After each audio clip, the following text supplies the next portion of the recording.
5 years after a girl was bludgeoned with a shovel and nearly killed in her own home, the attacker is still out there. The teen, who was left in a coma, has had a long road to recovery and continues to battle back as she tries to regain her life. But there is something detectives say could crack this case. News 13's Kim Holland on special assignment. That house, it haunts me. They took away our life. They took away our happy memories from that home. Brittany Marcel's childhood home on Albuquerque's northwest side transformed into a chilling crime scene on September 11, 2008. The blood was just so, it was enormous, all the blood. Diane Marcel came home that day to meet her 17-year-old daughter for lunch. I saw her at the bottom of the stairs. An unknown man had used a shovel to pummel the girl nearly to death. The man was still in the house when Diane came home, and she nearly met the same fate. He was grabbing for the biggest knife I had on the counter, and he said some very profane words to me and said that I was next. She ran, and he slipped out of the house. Diane and even the paramedics thought Brittany would die. It was a personal crime of hatred. Brittany was in a coma for 2.5 weeks. When she awoke at the end of September, she thought she had been in a car crash. Her family later told her the truth. And they told me probably October and November.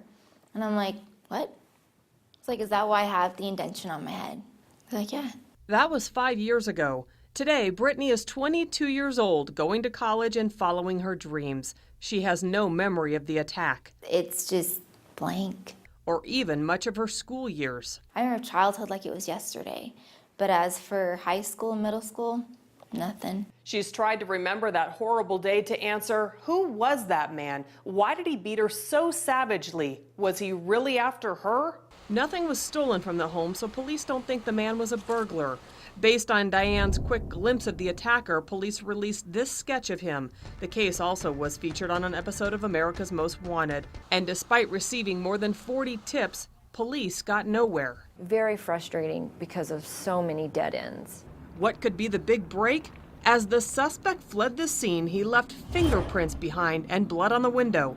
That DNA information was entered into the National Crime Database. If the attacker commits another violent crime anywhere in the country and is caught or leaves behind DNA, Brittany's case could be solved. That DNA will be entered into the system. We can come up with a match and come up with the offender. Investigators say Brittany's case is personal for them. You're talking about someone's daughter, someone's sister. Detectives revisit the beating about 4 times a year, hoping an overlooked detail jumps out.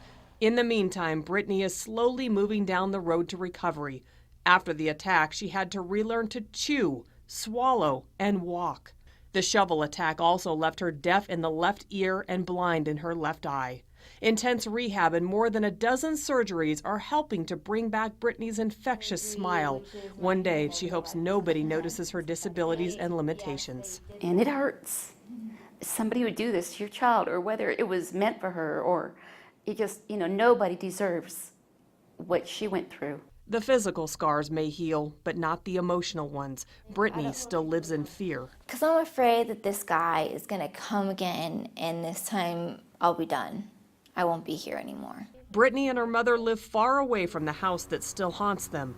Finding her attacker would quiet some of her nightmares. You forgive and you move on, is what it is. As long as he's caught and he's served for the time, for whatever he did, I'm okay with that.